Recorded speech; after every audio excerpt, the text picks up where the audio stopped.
اس تکلیف کو صبر کے ساتھ برداشت کرنے سے۔ اگر وہ واویلا کرتا ہے، ناشکری کے کلمات کہتا ہے، تو تکلیف تو ختم نہیں ہوتی لیکن اجر زائل کر دیا جاتا ہے۔ تو اس لیے ہمیں ہر صورت کے اندر صبر کے دامن کو مضبوطی سے تھامنے کی تلقین کی گئی ہے، اور اہل ایمان کو یہ بھی سبق دیا گیا کہ جب انہیں کوئی بھی مصیبت پہنچتی ہے تو وہ کہتے ہیں انا للہ و انا الیہ راجعون، کہ ہم اسی کے ہیں اور اسی کے حضور پلٹ کے جانا ہے۔ تو یہ وہ امر ہے کہ جو ان کی طبیعت کے اندر ٹھہراؤ پیدا کرتا ہے اور ان کی زندگیوں کے اندر اللہ تعالیٰ جل شانہ پر جو یقین ہے اس کا پتہ دیتا ہے۔ اگر مصیبت کو اللہ کی طرف سے سمجھ کے، مان کے صبر کیا جائے، اس کو مقدور سمجھا جائے، اس پر واویلا نہ کیا جائے، اللہ کی نافرمانی کا کوئی کلمہ نہ بولا جائے، اپنے عقیدے میں تزلزل نہ آنے دیا جائے، اپنے رویوں کی خوبصورتی کو زائل نہ ہونے دیا جائے، تو اس کا مطلب ہے کہ وہ شخص مومن ہے، اس کا یقین ہے کہ یہ اللہ کی طرف سے ہے۔ تو پھر اس کے یقین کے صلے کے اندر اللہ اس کو پھر ہدایت قلب کا چراغاں نصیب کرتا ہے۔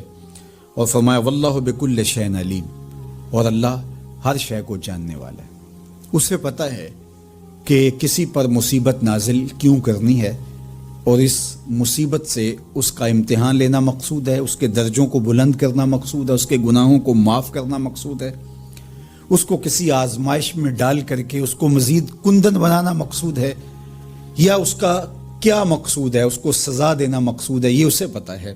تمہارا رب تمہاری طرف آنے والی جو تکلیفیں ہیں ان کے اندر ہزارہا پنہا حکمتوں سے واقف ہے۔ یہاں یہ بات بھی سمجھنے کے قابل ہے کہ جو شخص مصیبت کے آنے پر صبر اور استقامت کے ساتھ اس سے نپٹتا ہے اور اللہ پر جو اس کا یقین ہے اس میں تزلزل پیدا نہیں ہونے دیتا، کل من عند اللہ، اے محبوب فرما دیجئے جو کچھ ہے وہ تمہارے رب کی طرف سے، یہ اس کا خیال اور فکر ہے کہ یہ میرے اللہ کی طرف سے، تو پھر اس مصیبت کو ٹالنے والا بھی وہی ہے۔ تو اگر یہ اس کا عقیدہ پختہ تھا تو پھر وہ مالک کی دہلیز چھوڑ کے، مالک کی چوکھٹ چھوڑ کے کسی اور دہلیز پہ نہیں جائے گا، کسی اور چوکھٹ پہ نہیں جائے گا، وہ اس مصیبت کو دور کرنے والا مؤثر حقیقی اللہ کو ہی جانتا ہوگا اور اسی کے حضور دعائیں کرے گا، التجائیں کرے گا، کسی شرک کا ارتکاب نہیں کر سکتا ہے، اور وہ مالک کی دہلیز سے کبھی روح گردانی نہیں کر سکتا، بلکہ اس تکلیف کے آنے سے وہ اپنے رب کے ساتھ اور زیادہ جڑ جائے گا۔ اور اگر وہ صبر کرے تو یہ اس کا ایک مرتبہ ہے کہ وہ حوصلے کے ساتھ اس تکلیف کو برداشت کرے، اور دوسرا مرتبہ جو اس سے بڑھ کر ہے کہ اس پہ اللہ کی رضا کے سانچے میں اپنے آپ کو ڈھال لے کہ جے سونا میرے دکھ وچ راضی، میں سکھ نو چلے ڈاواں۔ اگر وہ اس بات پہ راضی ہے تو کوئی بات نہیں ہے، میں اس پہ راضی ہوں کہ میرے رب کی یہ رضا ہے۔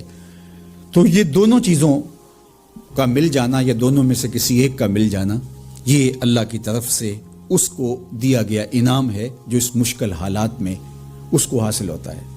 اب وہ کس کیفیت میں ہے اللہ تعالیٰ اس کو خوب جانتا ہے، کہ وہ اس پہ صبر کر رہا ہے یا اس کا اندر ڈول رہا ہے، اس کا عقیدہ کمزور تھا اور وہ کمزوری کے باعث جو ہے وہ تزلزل کا، تذبذب کا شکار ہو گئے، تو یہ تمہارا رب خوب جانتا ہے۔ تو تمہارے سینے کے اندر چھپی ہوئی کیفیت تمہارے رب کے علم میں ہے۔ حضور علیہ الصلوۃ والسلام نے فرمایا کہ مومن کا معاملہ بھی بڑا عجیب ہے کہ اسے اگر تکلیف ہوتی ہے تو اس پر وہ صبر کرتا ہے، یا اسے خوشی ملتی ہے تو اس پر وہ شکر کرتا ہے، تو دونوں صورتوں میں اللہ اس کو اجر عطا کرتا ہے، اور یہ صرف شان مومن کی ہی ہے کہ وہ مصیبت پر صبر کرے، بلکہ فرمایا کہ مومن کے پاؤں میں کانٹا بھی چبھتا ہے تو اس کا بھی اس کو اجر دیا جاتا ہے، اس کے درجے بلند ہوتے ہیں، اس کے گناہ معاف کر دیے جاتے ہیں، اس کی خطاؤں سے درگزر کر لیا جاتا ہے۔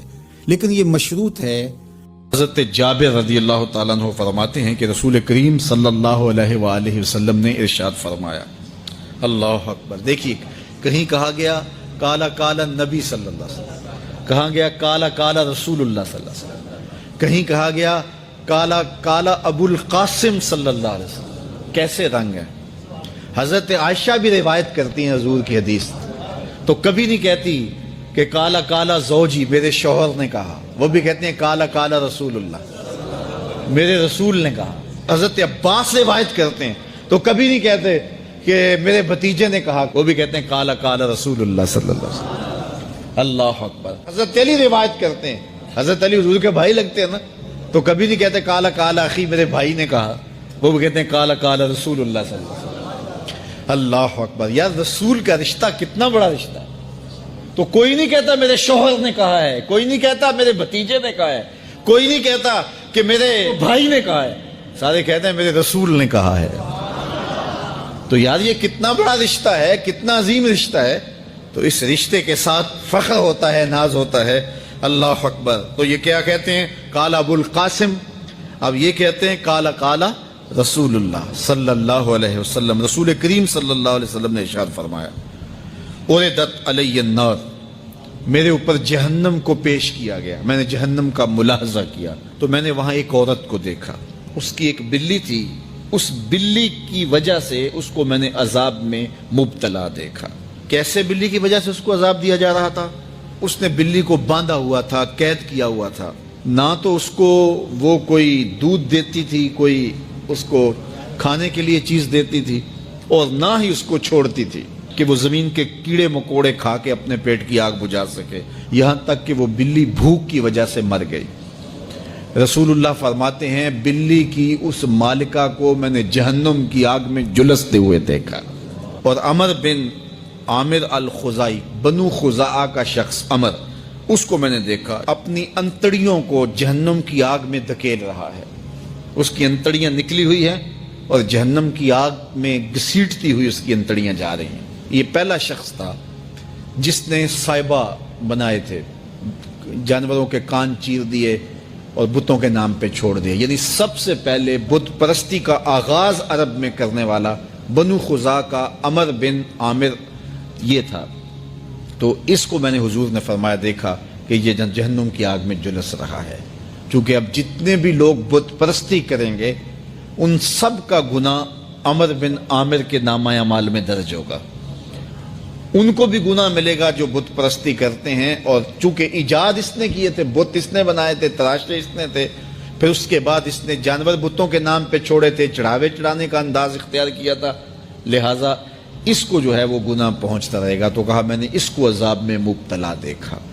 تو اگر خیر کی بنیاد رکھو گے نیکیاں ملتی رہیں گی, کھاتے کبھی بھی کلوز نہیں ہوں گے.